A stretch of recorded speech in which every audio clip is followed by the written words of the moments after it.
আমাদের লক্ষ্যই তাই ছিল যে এটা কোনো স্তুতি বা প্রশংসার কেক কাটার অনুষ্ঠান না, বরং কাজ নিয়ে সেটার পর্যালোচনা, আলোচনা, সমালোচনা যেটাই হোক, দিনব্যাপী সেমিনার, চলচ্চিত্র প্রদর্শনী বা থিয়েটার সব মিলিয়ে খুবই একটি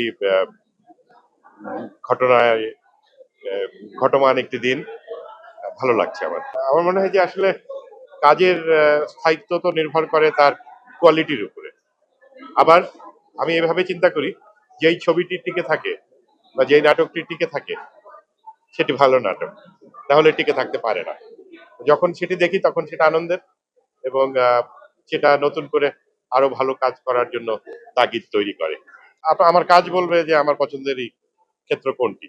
আমি মঞ্চ থেকে শুরু করেছি, টেলিভিশনে গিয়েছি, সেখান থেকে সিনেমায় গিয়েছি, এবং এখনো আপনারা লক্ষ্য করবেন যে 6 মাস আগেও আমি টেলিভিশন ধারাবাহিক বানিয়েছি।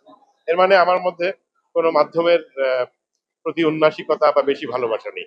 আমার সবগুলি মাধ্যমে কাজ করতে ভালো লাগে, এবং যে কারণে বইও যেমন বের করি, আবার যখন সুযোগ পাই টেলিভিশনে, যখন সুযোগ পাই মঞ্চে, আর সিনেমা তো করতেই চাই।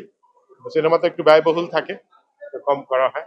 পরিকল্পনা আছে, পরিকল্পনা আছে। এবছরই আরেকটি মঞ্চনাটক আম মঞ্চায়নের ইচ্ছা আছে, এবং বছর শেষে একটি চলচ্চিত্র ধরার ইচ্ছা আছে।